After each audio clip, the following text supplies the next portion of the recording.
Okay, so let's get started. So welcome everybody. My name is Rafi Schulman, and I'm the co-founder of Olim Advisors. It's really a pleasure to have you here.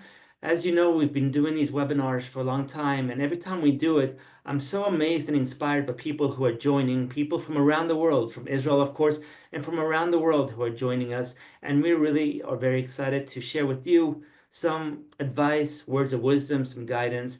And I just want to take a moment and thank all the speakers who are joining me tonight. So thank you, and they'll introduce themselves in just a few minutes. Before we get started, I just wanted to share with you a few things. First of all, we are recording this, so if you have come late or if you need to leave early, don't worry about it. We'll send out an email with a link to the recording probably by Tuesday so that you can watch it again at your convenience. We'll have the contact information in there as well. And feel free to share the video with anybody else who you think might be interested. We have over 300 people who have registered, which is amazing, but I know that there are many more people who just couldn't join tonight or maybe didn't hear about this webinar. So really feel free to share it with anybody else that you think would be interested.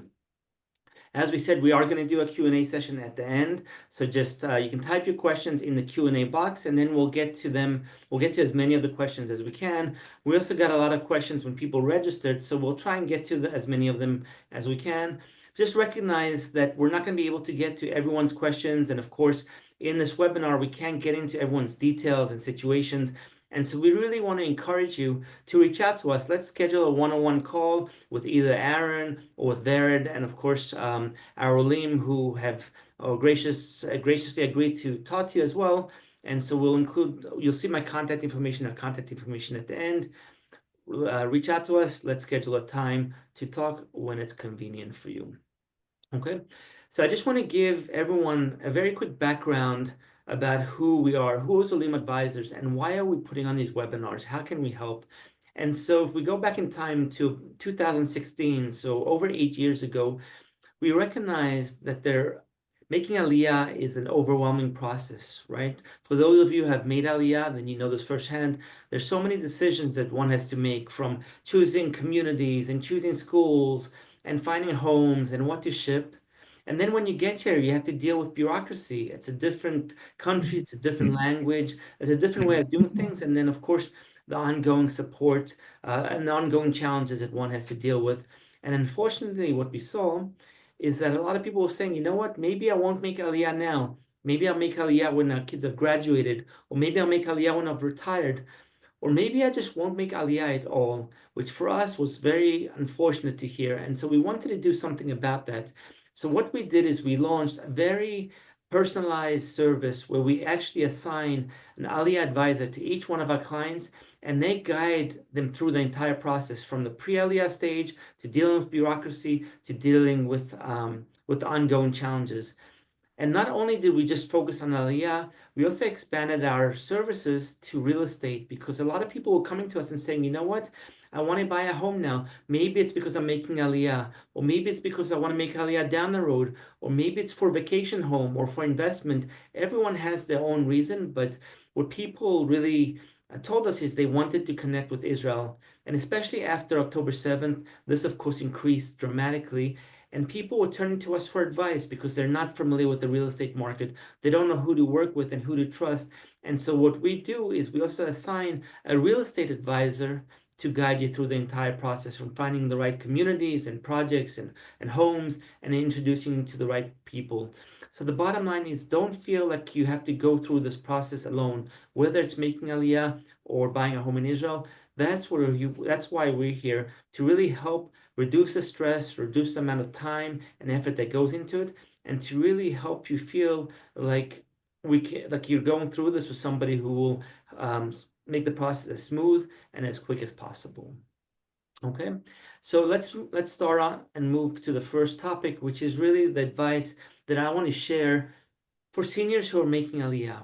And so there's three main challenges that a lot of seniors are thinking about when they're thinking about making Aliyah. The first one is financial, cost of living, investment, things like that.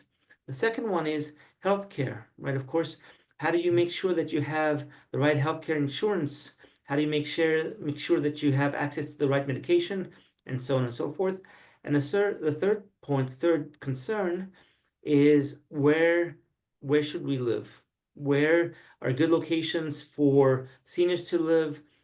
How do you how can you find affordable locations, and so on and so forth. And so there's really different things to keep in mind for each challenge, for each concern.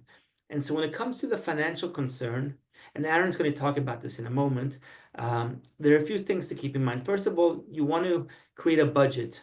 You have to have a good sense of how much things cost in Israel, from the big ticket items like buying a home or buying a car, to your ongoing expenses, food and entertainment and just insurance and so on and so forth. You want to have a budget, and there's a very good online calculator that you can use to help you figure this out. And so if you want to have access to this, then send me an email and I'll send you a link. And then, of course, if you want to get into deeper discussions and really personalize it, that's when Aaron can help you. The other thing to keep in mind when you're doing this budget is how to lower your expenses, right? That's a key to living anywhere. You want to live within your means. So there's a number of things to lower your expenses. There's the one-off expenses, for example, when you're sending a lift, a container to Israel. There are ways to reduce the cost of doing that. Maybe not shipping everything that you need to ship. So that's one thing that you can keep in mind. There are other things on an ongoing basis. Do you need to go out frequently? Do you need to and do you need to have a car? Maybe public transportation is sufficient. So there's a number of things that you can do to lower your expenses. And then on the other side of the equation, look for ways to supplement your income. Just because you're retired or just because you fit into this age bracket doesn't mean that you can't add value. It doesn't mean that companies aren't looking for you to join them. It might not be full time, maybe you're not interested in working full time, but there's a lot of opportunities, consulting opportunities, part-time opportunities. And not only will it help you with your budget and generate some supplemental income, but it'll also make you feel more productive and also give you an opportunity to give back to the country. So that's really a number of important things to keep in mind when you're thinking about the financial side of things. The next thing is when it comes to healthcare and really making sure that you have enough coverage when you get to Israel, there's a few things that you need to keep in mind. The first thing is picking the right HMO or Kupat Cholim. In essence, there are four HMOs in Israel. They're all regulated by the government and provide a very similar service. So you want to pick something, you want to pick the right HMO, you want to pick the HMO that is good for you. How do you do that? So a lot of people will pick the HMO that has a lot of doctors who speak your language. So if it's English or French or German, whatever it might be, you want to find doctors in Kupat Cholim that speak your language. You also want to make sure that you have adequate coverage. So you want to find doctors that are near you, right? If you're living in one of the big cities, that's not a problem. But if you want to move up north or south or in the periphery, you want to make sure that you have right coverage, whether it's just a general practitioner or if you need specialty doctors, if you need a cardiologist, or if you need another doctor that specializes in other area of medicine, you want to make sure that you find a doctor that you're comfortable with, and then you want to make sure that you join the Kupa, the HMO that this doctor belongs to. And the last piece of advice is keep in mind it's social medicine. That means that there are a lot of benefits. The costs are very low. There's great medicine. The level here is great, and I think if you speak to most people who live in Israel, they really will tell you that the level of care here is top notch. But things do take longer, right? It might take you a few weeks, maybe even longer to make an appointment.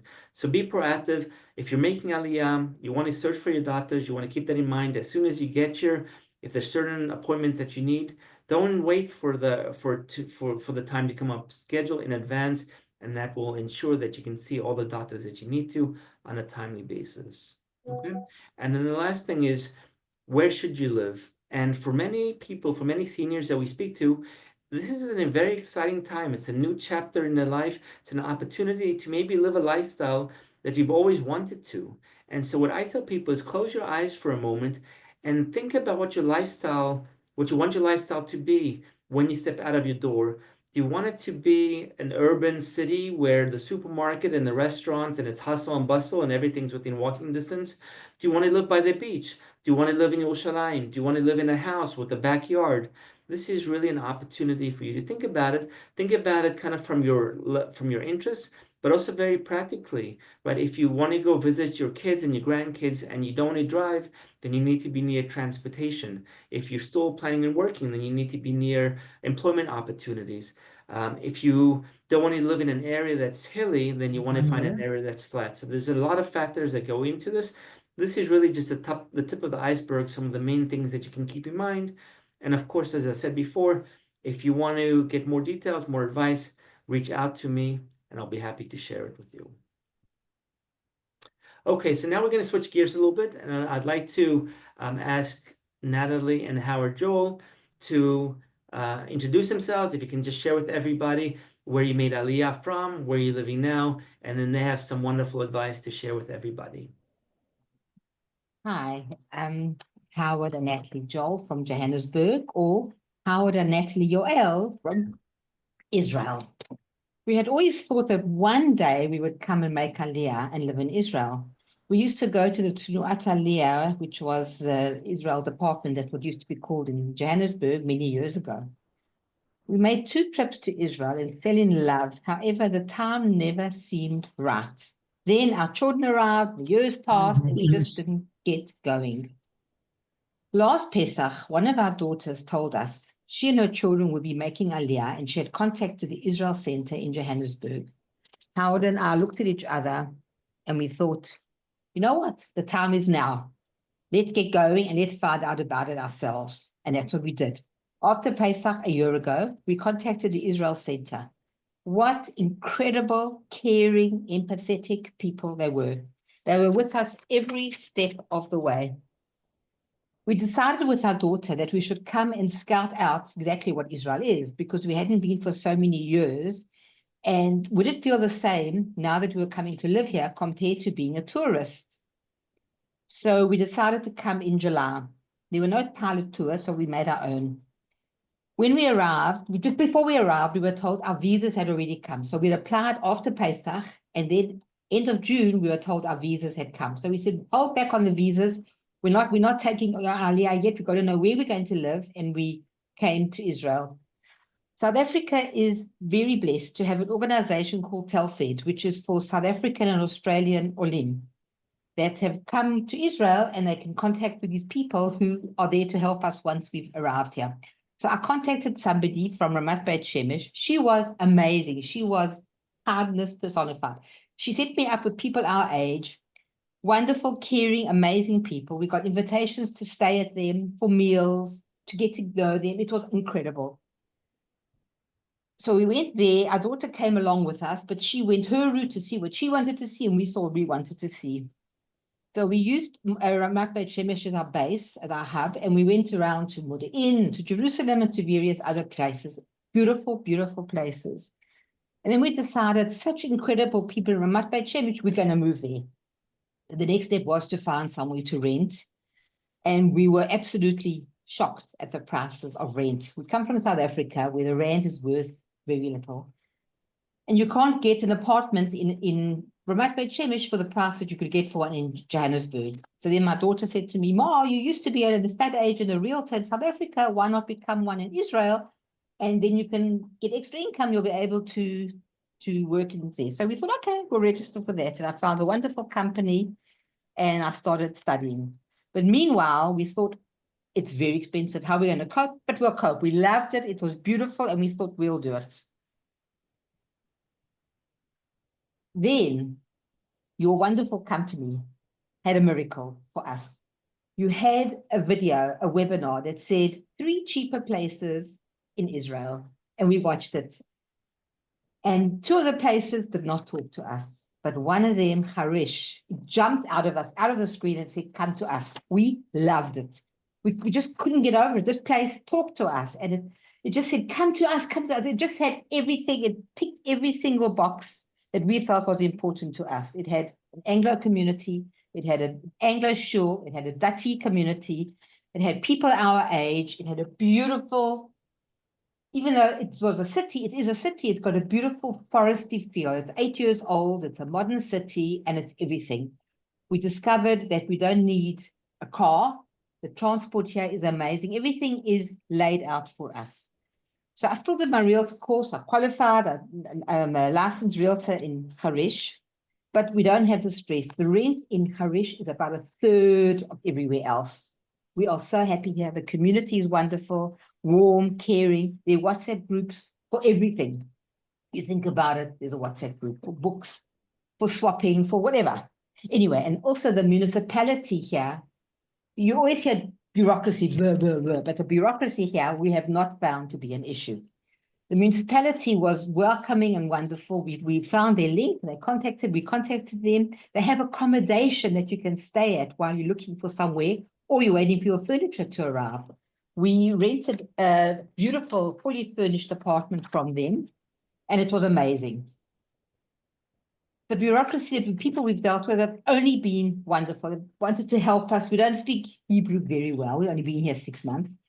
And as soon as they hear our accent, they switch to English. They're amazing. When we left South Africa, the Israel Center gave us a lanyard and said, when you get off the plane, you'll see a man, he'll see your landlord, he'll take you to the Israel office to register you. And that's what happened. We got off the plane. He took us to the offices. A lovely lady who could speak English registered us. We became Israeli in the airport. No waiting 5 years, no nothing, immediately. We got our ID numbers that were temporary, but they were real. But ID numbers, we got a SIM card, free SIM card per family that you can have for 6 months, or the data gets used up, whatever comes first. Ours expired last week on our 6 month Aliyah anniversary. And they give you cash to keep you going the next few days and a free taxi to wherever you're going, which is incredible. Harish is a couple hours from Tel Aviv, and we got this taxi right to our home. So now the bureaucracy was really going to start. What are we going to do? Well, as you mentioned, you've got people who help. We contacted your company, the Olim Advisors, and you were incredible. You helped guide us through, took us to open a bank account, to open a medical health insurance, driver's license, passport, whatever we needed was done with the greatest of pleasure. We did pay for it, but it was definitely worth it. And the Telford people, the organization for South Africans and Australians, was also came to the party. We were taken to get our Rav Cup card, which is incredible. It used to be over 65, you got half price. Now, in the last month, it's been, if you're over 67, public transport is free anywhere. So I would advise anybody coming, you get it straight away, that you get free transport, buses, trains, metro, the light rail, everything free. So then you want to know things we should have done. I'm very much a list person. The lift was something we did also was through you, your company that you recommended was incredible. They came, they sent a South African representative. They told us what to do, how to pack and blah, blah, blah. They came and they did it incredibly, wonderfully. So for the lift, we had to decide, what are we going to do?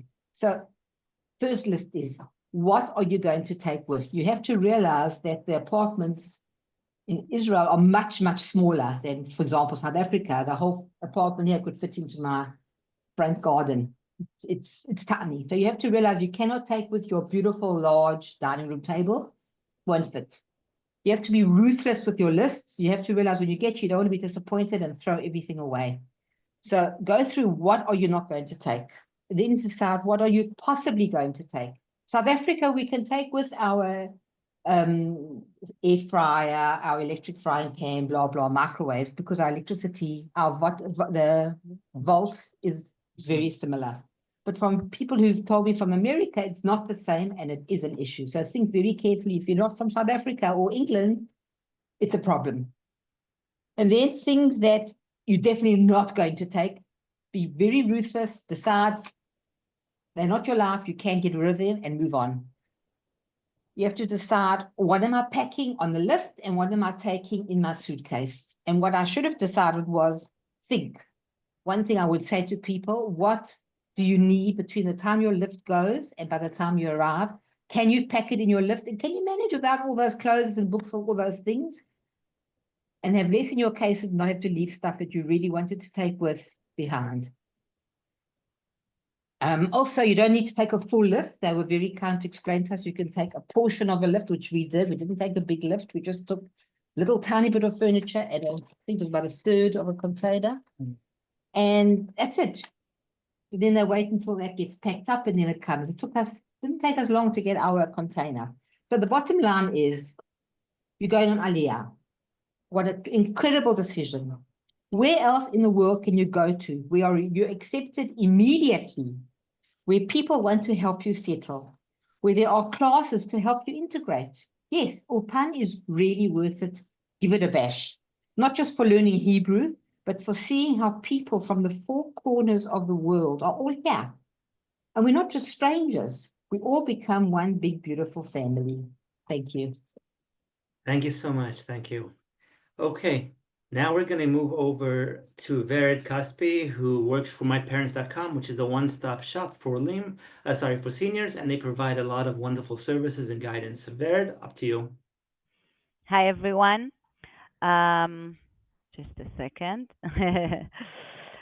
So my name is Vered Caspi.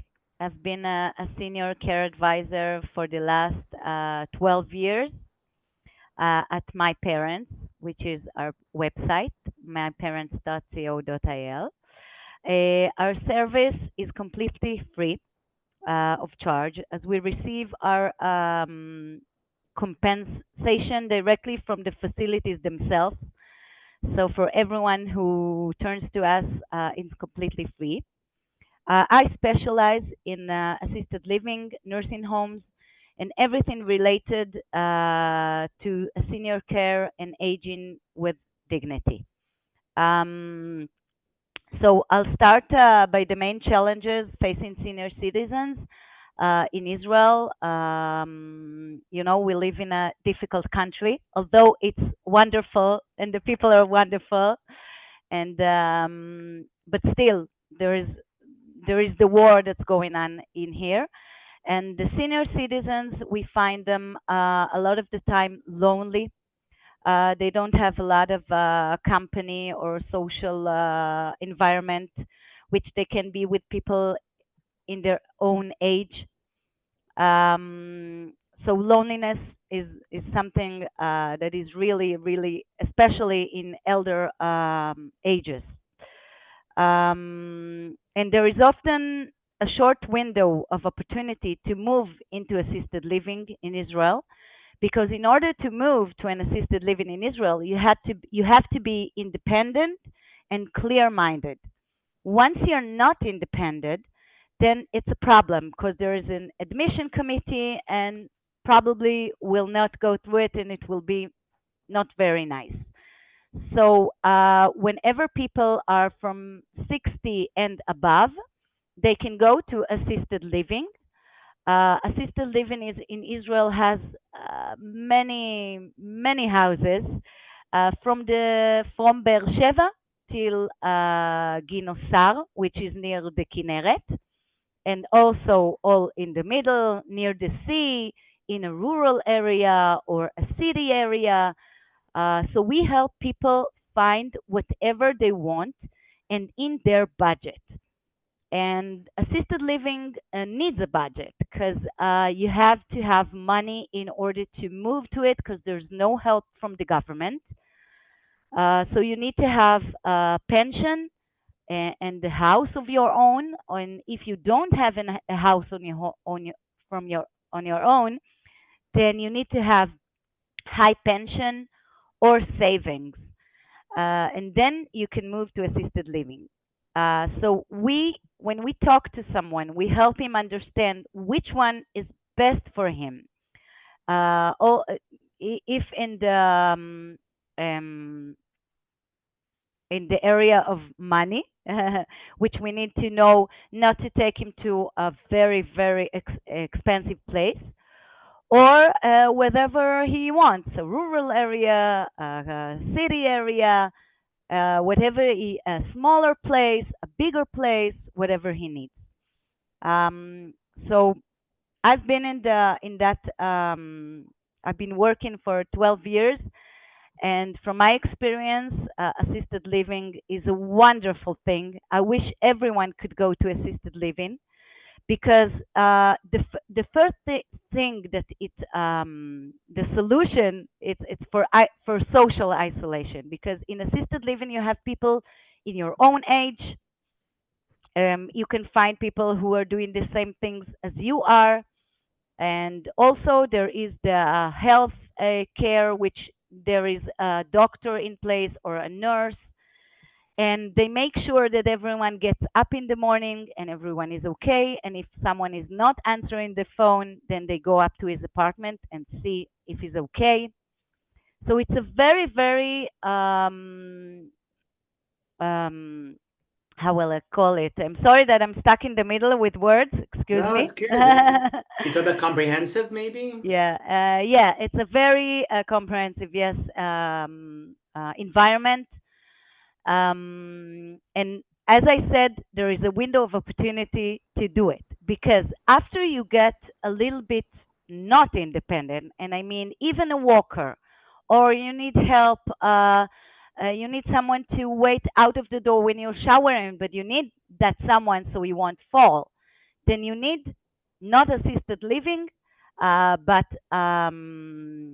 you need also a nursing home. And in Israel, there is assisted home and nursing homes. The nursing homes are meant for people who already need help, or they're already on wheelchairs, or they have dementia. Dementia is like The, if you're not clear-minded. So in that situations, you can't be in assisted living, and you have to go to nursing homes. I also specialize in nursing homes. I know all the nursing homes in Israel. In Israel, nursing homes, you can pay from your own money, or you can get help from the country. So we know all the rules, when you can get help and when you can't get help, when you need to pay it by your own. And we help people by telling them where to go to. If it's Misrad Abriut, it's health ministry. yes, health ministry, or they need to do it on their own. We also provide them with where to go to, who to go to, what to say, even on what to say. Sometimes people call me when they're in the hospital, a lot of times, and they're very confused and they don't know what to do. So we give them all the information they need in order to get the help they need. Um, so there is, like we said, it's very important to know a window opportunity, because if a couple is not at the same stage, like the man is very independent, but the woman has already dementia, then it's already a problem, and we need to find a place which combines the two. So we know all the solutions for all those stuff. I have a lot of customers from the USA, from Britain, from even South Africa. I had that their parents are in Israel and they need help. But I say do it before they need help. Do it when they're clear-minded, when they're independent, when they can enjoy all the things that assisted living has to offer. And if not, then a nursing home that can offer everything. And like I said, there is help from the government, but not at all terms. It depends on what you have and what you don't have. Also, we have solutions for caregiver options. Once you need help and you're not independent anymore, then there's help from the government if you still has the terms, and which we explain, or you can go to a nursing home, and we provide the help by choosing if to stay at home or to go to a nursing home, because it's a really, really difficult decision. Talking to people and they're emotional about it. It's very hard to decide when to take out of the home. So we help by everything, by this, even in the emotional part, to decide when it's the best time for the elderly person to go from home and when it's best for him to stay. And when I look and talk to people, I all the time say to them, I look only on the elderly people. You you are on the side. What's important is the person that needs to go to a place which will be good for him and will provide him a good home for the rest of his life. So when we talk to a family and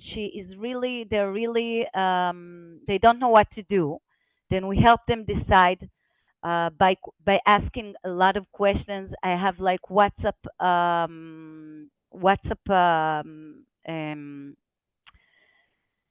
רציתי להגיד קבוצות, רפי, Groups, WhatsApp groups, groups. yes, sorry. WhatsApp groups for each family. We open a WhatsApp group and they can talk to me all the time. If they need help, even if it's the end of the week, the weekend, it's weekend, then we help them. And also we have solutions that provide seniors in their homes. Like if someone wants to stay at home, then we help him also. We have home care services. We help people, financial advisors if they need. We help them with emergency if they need like cameras in their homes or solutions for the home, like they can look at the person and not be with a foreign caregiver. We also help families with the pharmacological consultation because the clinical pharmacists that help people know what kind of pills they need to take. A lot of times, I meet people that take more than 10 pills a day, and it's not good for them. And so we help also in that area. So we have foreign caregiver guidance, financial planning for assisted living, legal guidance. We help with the power of attorney, wills, and guardianship, which is very important when you're not independent anymore or you're not clear minded anymore. And it's an ongoing family support. We help them with everything you need at home and getting into a nursing home. Of course, assisted living, which you understood is the best part for elderly people if they can afford it and if they're still independent. Because there are a lot of nursing homes, over I think 350 places in Israel, and also assisted living, which are it's growing in, I don't know how to, it's everywhere. They're building everywhere. Like I said, from Beersheba to Ginosar, there are places near the sea, there are places in the woods, there are places, a lot of for religious people, for non-religious people, mixed ones, also religious. And so we help people pick the right place for them. And mostly we talk with the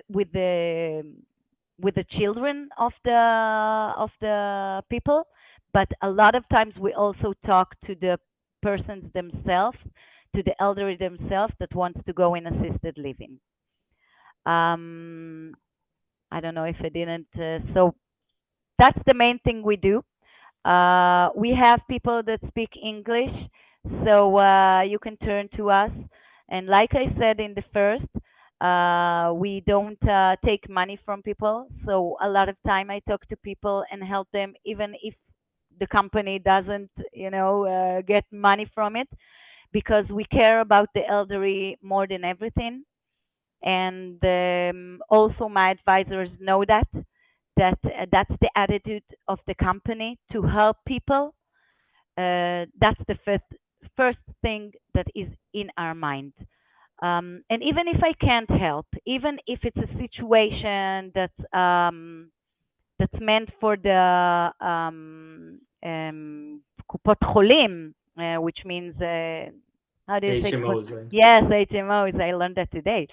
So even if they need the HMOs, then we tell them who to go to, where to go to, what they need to do, even if it's not, if it's something that the HMOs help with. And there are situations, very hard, very difficult situations, medical situations, which are hard, and only the HMOs take care of them, and we can't help, but we tell them where to go to. So feel free to call us, to send WhatsApp, whatever is comfortable, and we'll be happy to help everyone that needs that kind of help. Thank you, Barry. Thank you so much. And I just to share with everyone, I was so impressed. Initially, we met the founders of the company and then the staff, and I think you'll find if you reach out to them, it's extremely professional company, caring company. As you can see, Barry speaks English and can communicate in English, and so I think for a lot of people, it will be a tremendous help and peace of mind to know that there's somebody that you can turn to. Okay, Thank you. now we're gonna switch over again, and we're gonna hand it off to Jerry and Esther Sutowski.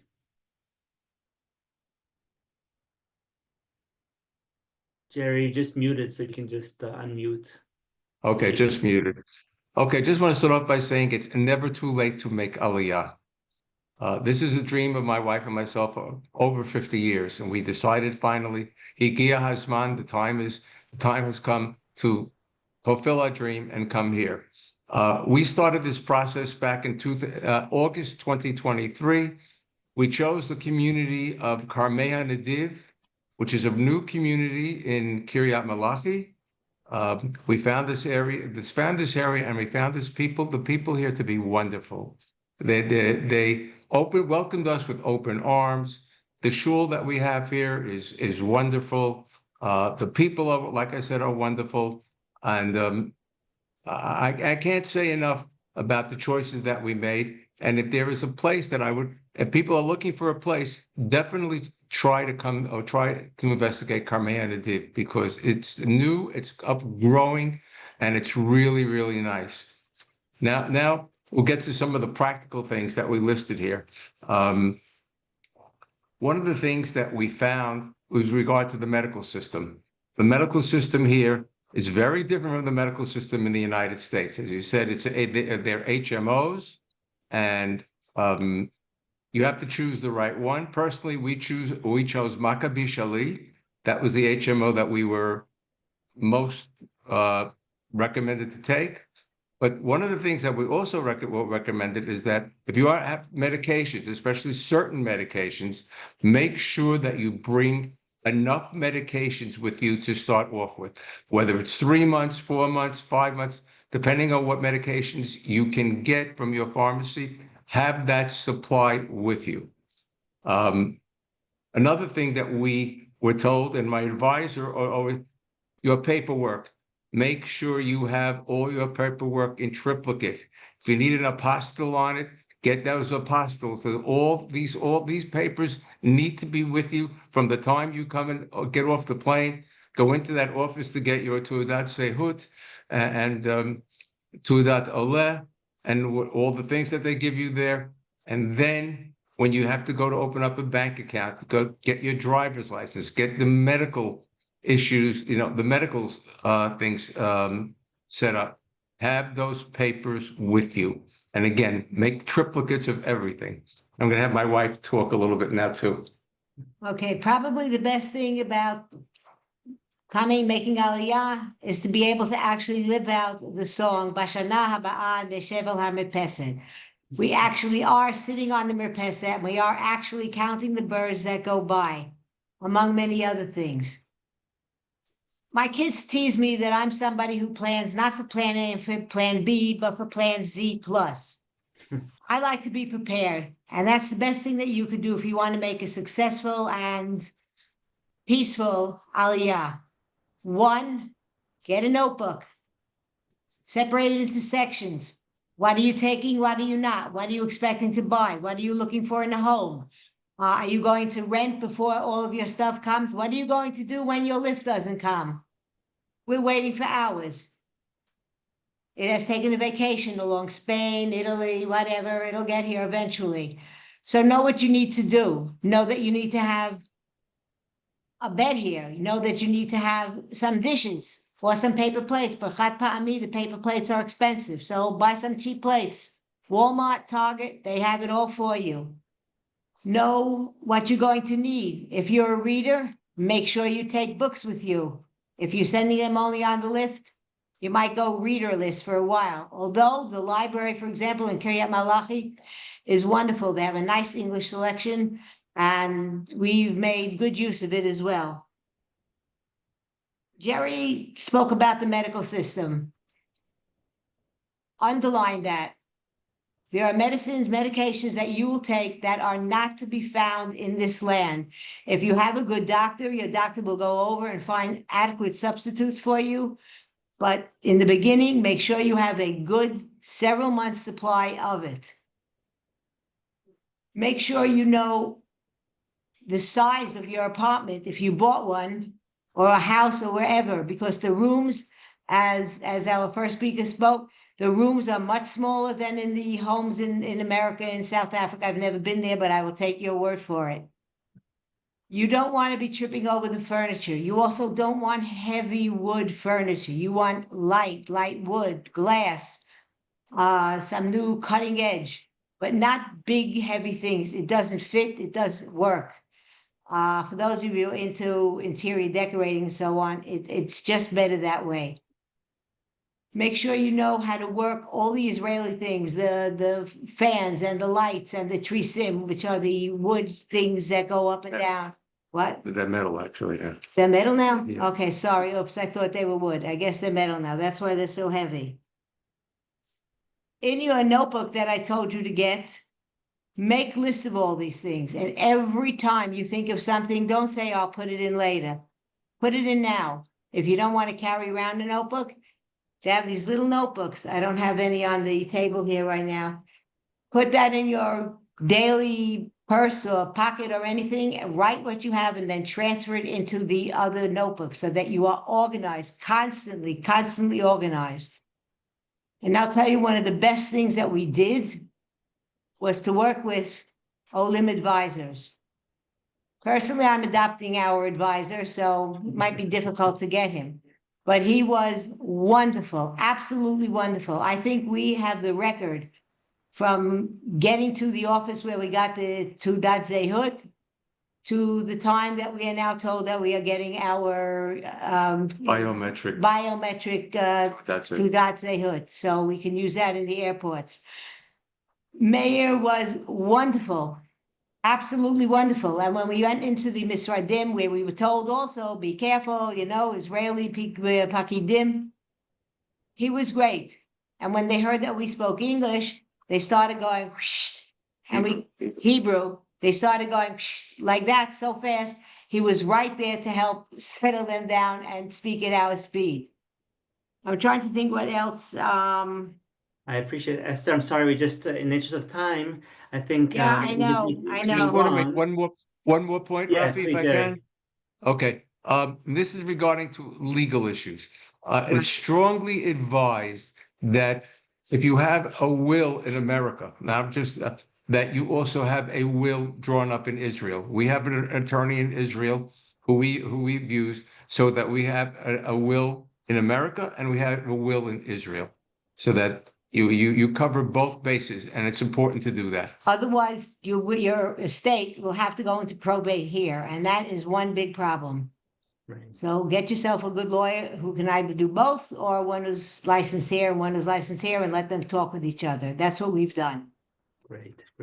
Thank you so much. That's great advice. And I'll have everyone's contact information at the end. So I'm sure some people will reach out to you with some questions. So thank you so much. I'm going to hand it over to Aaron Froelich in a moment. I just want to remind everybody we are going to do a Q&A session. And if we run over a few minutes, that's fine. We'll keep it going for a few minutes after the hour. But I want to make sure that Aaron has an opportunity to talk about the services that he provides. We also have free resources that Olim Advisors offers and a special promotion that I'll talk about, to stick around. All right, Aaron, I'll turn it over to you. Okay, everybody hear me okay? Yeah. Okay, great. Whoever's still awake, I'm here finally. My name's Aaron Froelich. I'm founder of Green Peak Advisors, where I provide financial planning services, specifically for Olim. I'm a partner also at Equilibrium Wealth, where we provide also wealth management services. The idea is to really provide a one-stop shop for everybody. And I'm not gonna be able to cover nearly everything that there is to cover about financial planning and making Aliyah. So feel free to reach out to me directly. I'm happy to answer any questions I can, whether via email, phone, etc. I would say that, there's probably four main things when it comes to financial planning and making Aliyah: budgeting, investing, estate planning, and mitigating risk management, right? And different people making Aliyah in different age brackets have different needs. And I think focusing on seniors moving into Aliyah, making Aliyah, they have a separate set of needs as well. So I'll go through a few things that I think are important to keep in mind. As mentioned, Rafi mentioned in the beginning, my approach is very holistic in terms of clients that I work with, and really trying to create a goal-driven retirement plan, I think, is very important. If you're heading into those years. So defining your shorter to longer term goals, whether it's buying a piece of real estate, traveling, supporting family, philanthropic giving, etc. It's very important to have as much information as you can before making Aliyah. And look, a financial plan also is a living and breathing thing. It's something that can also change and evolve as things change and evolve in your life. But having a general idea of what you're looking to spend, how are you going to fund those expenses is very, very important. I think a lot of people kind of come here and trying to wing it, and they realize that it's a lot more difficult than they realize it is. So having that kind of research beforehand is important. I'm not saying you have to have every single thing pointed out, but planned out, but just having a general sense of what your expenses are going to look like and what your income is going to look like coming here. That's, I think, very, very important to do. And also when it comes to investing, I think that there's a lot of misnomers about how to set up your investments, meaning, oh, I reach a certain age, so suddenly I have to reduce risk in my portfolio. That's not always necessarily the case. A lot of times, Baruch Hashem, if you've made a lot of money and you've amassed wealth, a lot of that wealth is actually really there for the future generation, right? So you don't necessarily need to always be worried about, as long as you've taken, whether you're working with a financial planner or an investment advisor or whatever, or doing it on your own, you can create a portfolio that's really going to align with your goals. Okay, so I think that's something obviously to look into before you come. That also comes into tax planning and all that type of stuff. I'll jump ahead in terms of taxes. Obviously, making Aliyah, you have the benefit of a 10-year tax holiday. Okay, meaning, in short, you're not being taxed on foreign-based investment income, dividend income, interest income. It could be, you have a property that you're renting out, etc. If you are working a job from Israel, you're a tax resident of Israel, you make Aliyah and you live in Israel, and you are working from America, that doesn't mean that income is not taxed in Israel. So please be careful about that. I highly recommend finding a CPA, a local CPA in Israel that also is somewhat familiar with Israeli taxation. I'm speaking more towards Americans about this, but it's very important to have an American CPA that can help you on the tax side. It's less important to having an Israeli CPA unless you have a special situation, like you're running a company or you're opening a business here. But in the beginning, at least having a US CPA is very important. And anybody that comes to me, I'm happy to refer them to various professionals. So I'll talk about people making Aliyah from the US. Very cool thing regarding the US-Israeli tax treaty is that Social Security is not taxed in Israel. Okay. And it can be directly deposited in shekels. But I would also recommend trying to map out all your other sources of income and figuring out how you're going to manage. Are you going to bring withdrawals, RMDs, required minimum distributions? How are you going to do that? Are you going to be using your dollar, maintain a dollar, account there, and using that to expense things? A lot of people use their foreign credit cards, that don't have transaction fees. There are different ways to figure out how to do it. But I would say to put some thought into, you don't want to just end up here in Israel and then not know exactly where your money's coming from, how to get it over here. A lot of people have asked me, I get questions about that. How do I deal with bringing money over, currency exchange? These are all ideas to think about. I have plenty of tips in terms of, for example, currency exchange. What do you do? How to mitigate currency risk? And it's important to think about these ideas, even before making Aliyah. For example, there are external currency exchange companies that you can work with. You can bring over money, in different amounts. You can then convert it at your own convenience. So there are really different ways to deal with that. And especially if you're making a large purchase, like you're buying an apartment or something, to really think about how you plan out the currency, bringing over money and the currency, those transactions, those transfers, which are very big and can actually have a huge impact. Whether even if you get a better rate by 1 agura, it could mean tens of thousands of shekels of savings, right? So it's important to think about those things very, very carefully. When it comes to pre-Aliyah, I would make sure that any foreign bank accounts or institutions that you're working with, make sure that I always tell people, make sure that you have free access to your accounts from Israel. Don't come to here and then realize that you can't wire money over. Whether that's informing them that that's the case, or whether putting someone else on your account as well as power of attorney, so that you have access to to those accounts. They don't get frozen for any reason. I have a client that flew me over from Israel to Chase to get myself on his account as power of attorney. He was in a nursing home, and he really had nobody to help him in Israel.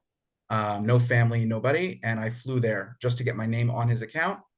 That's how crazy banks are. A lot of times you can't do things from abroad. You actually have to go there physically.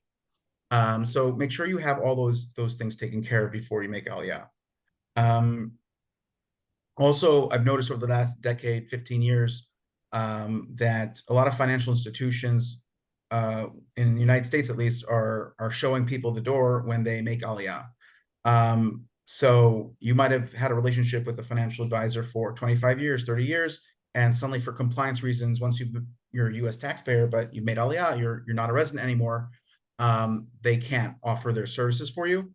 I happen to be an investment advisor that can help. We open accounts for people with Israeli addresses, but that's something to look into before you make Aliyah. You don't want to be here and then realize that suddenly they're not going to, your advisors are not going to help you out. They're not going to help you on the investment end.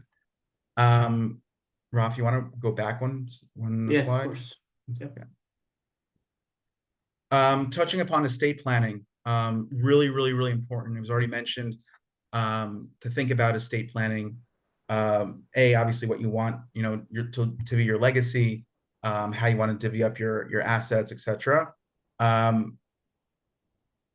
Trusts, US trusts specifically, are very, very complicated when it comes to Israel and how they treat them.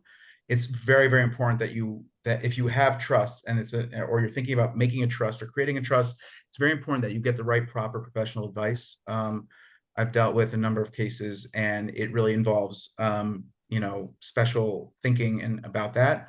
The reporting aspects, the taxation aspects, all these types of things. People think, oh, in America, the system is this way. And, it doesn't work out. It's not the same. Your whole life, you're contributing to certain types of investment accounts, whether it's, Roth IRAs or all these types of things that have tax benefits in the United States, and you make Aliyah, and it may not be the same case. Same thing is true with regard to trust. You're using a trust for specific reasons. Think about, if you make Aliyah, you really have to consult and there are a number of lawyers and who specialize in US trusts. And I would also say communicate, your estate plans to your family, so there aren't really, any surprises. Making sure that, the probate process is as smooth as possible. You just don't want to create a situation. This is just any financial planning tip, whether you're making Aliyah or not. Just you want to make it as simple as possible for your heirs. Raf, you want to maybe go back? Is there anything else? Did I leave anything else? No, I think you covered everything. Okay, and then I would say that one other thing to really think about, and I sort of touched upon it, was mitigating risks. Okay, obviously, if you're younger, there are certain risks than when you're making Aliyah when you're older. For example, There's supplemental health insurance, but that's typically not available for people over the age of 69.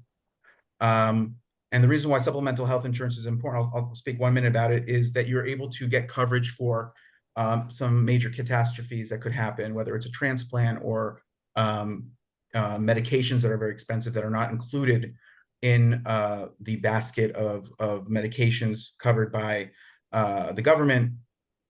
So if you qualify for that, you know, that's something to consider. It's something in addition to your HMO coverage. By the way, a place where you can maybe save money is on your HMO coverage. You don't. You spoke about having Maccabi Shali, which is the highest level. Usually, every HMO has different levels of coverage. Obviously, the higher the level, the more expensive it is. So, you know, when you come here, a lot of times Olim think they have to get the best, and they always have to get the most expensive. Usually means the best, but that's not necessarily always the case, and you don't necessarily make a return on your quote unquote investment there unless you actually utilize the benefits there. So it's important to sit down with somebody who can explain it to you, all the different benefits of there, and you can also, you know, sometimes save money there. Realize that you don't necessarily need the highest level of HMO coverage. You can make do with the middle level and allocate that other money to something else. So in terms of mitigating risks, thinking about you know, long-term care, how are you going to pay for it? Many people pay into long-term care coverage in the US and unfortunately come here and it's not applicable. So double check what cover, you know, if you have been, for example, contributing to such plans in America, look into what level of coverage that you could have in Israel. Some say there's nothing. Others might say, oh, in certain situations, yes. So it's important to understand all those types of things. And in Israel, it's very important to try and work with good professionals that are, you know, specialized in their area, whether it's in insurance or in investments or generally in estate planning. That's very important to do. And generally speaking, in terms of investments, what I recommend people doing is not necessarily rushing and bringing over their, you know, money to Israel. Because you have a 10-year tax holiday, there's no rush to do something like that. Things to think about is the currency exposure that you have in your overall portfolio and how to maybe mitigate that. As US taxpayers, there are a lot more limitations in terms of what you can invest in Israel. If you're non-American, you have really quite a few options, and it's very interesting to talk about. That being said, you still have the 10-year tax holiday to consider and to think about. And with that, Aaron, thank you. I will Sorry wrap to that up.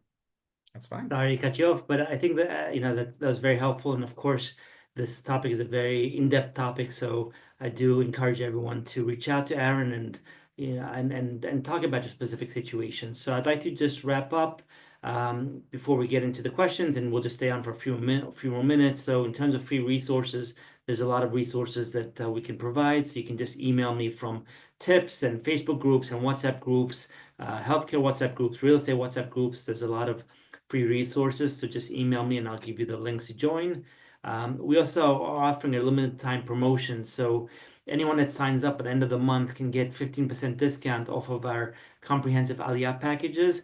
And if you schedule a one-on-one consultation call with us by this Wednesday, just to have that free call, then we will give you an additional 3 months of support for free if you sign up. So just go to our website and you can schedule a call there, and we'd be happy to answer your questions. Here is the contact information, as I mentioned, for everybody. And again, I will send around a recording so you can have it. You can jot it down now. And just in conclusion, before we get to the Q&A, the message that I really want to leave with you is don't be deterred by the process. Don't be overwhelmed by the overload of information. We're here to help you. Aaron, Verda here to help you. As you can see, Esther and Jerry and Natalie and Howard, and there are a lot more people that are here to help you. And so don't be afraid, don't be bashful, reach out to us. Let's schedule a one-on-one call. Let's really understand what you're looking for and guide you through the process. And B'ezrat Hashem, please God, we will see you in Israel soon, and we'll make sure that you're not just living in Israel, but you're really thriving in Israel and are very happy. So let's, I'm just going to stop the sharing and we'll just pull up some of the questions here. Just run for a few more minutes just to get to some of them.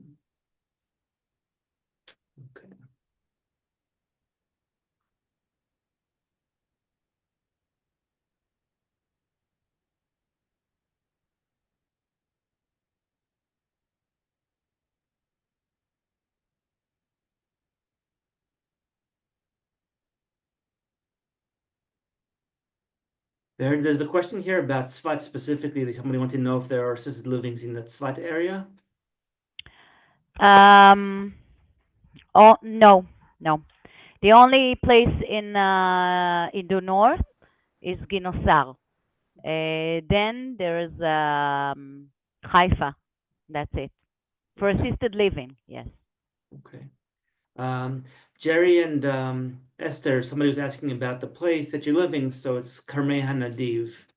Right. Correct. What specifically do they?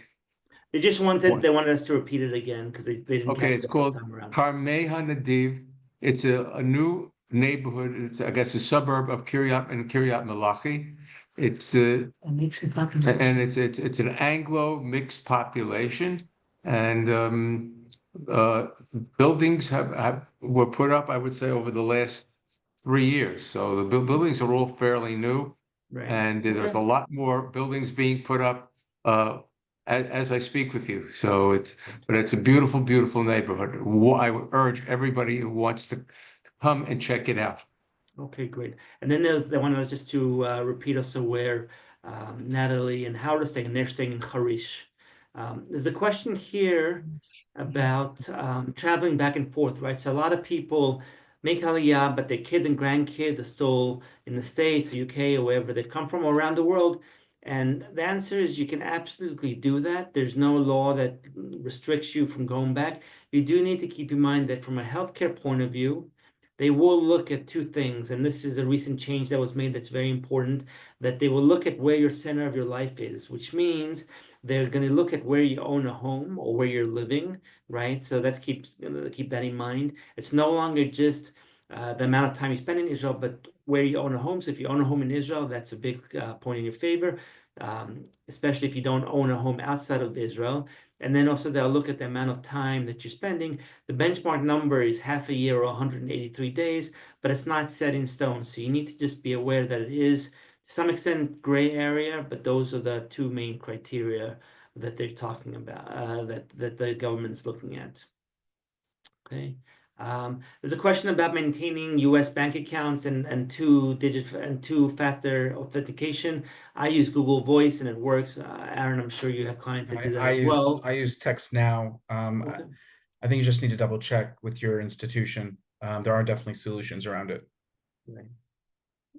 Okay. Let's see what else. And I know there are a lot of specific questions here. We just don't have a lot of time to get into it. And then there's a question here about my parents in Vered, and they're saying that the website is in Hebrew. It is in Yeah. Hebrew, but you'll be able to contact Vered, the email, phone number, WhatsApp, and she can talk to you in English. I promise to explain everything in English. We know we don't have it in English, but I'll support you and I'll help you. I'll let you know everything. And if needed, we'll even write it in the chat and it will translate and everything will be okay. So whatever question you have, write me in the WhatsApp or call me either wise. Okay, great. There's a question here about making Aliyah with single people, and I know we're running long. We'll just answer a couple more and we'll stop. So yes, we've talked about couples and families, but we've helped many single people that are coming in their 60s and 70s. They're moving to cities like Tel Aviv and Nahariya and Beersheba, and there's such a vibrant community here for singles. So the people that we invite to join today are couples, but I don't want that to deter you from looking at making Aliyah. We can definitely help you. We can introduce you to people. There's a lot of volunteer and social opportunities. And really, it's amazing to see when people retire to Israel instead of going to Florida or Arizona, California. You have the beautiful weather, you have the beach, you have the outdoors, you have volunteer, you can work. There's a lot of things you can do. So definitely reach out to us and we can talk about that. Okay, let's see. In employment opportunity, I'll just touch upon this again. We did beforehand. There are a lot of employment opportunities. It is challenging, right? And it's just the reality. The older you get, it becomes an issue. But there's a wonderful organization, an amazing organization called Gvahim, that offers a tremendous amount of resources and mentoring and coaching. And I would recommend that you reach out to them, and they can help you as well. Okay, so I want to apologize, I guess, for not being able to get to everyone's questions, but I think you learned a lot. Hopefully you learned a lot from this. I want to thank all of the speakers who joined us tonight. Everyone who joined us, we're here to help. Please reach out to us. Like I mentioned, we're happy to talk to you one-on-one. And so with that, I want to wish everyone a Shavuot Tov, a good week, a safe week, a peaceful week. Be well, everyone. And we'll see you in the next webinar. Take care.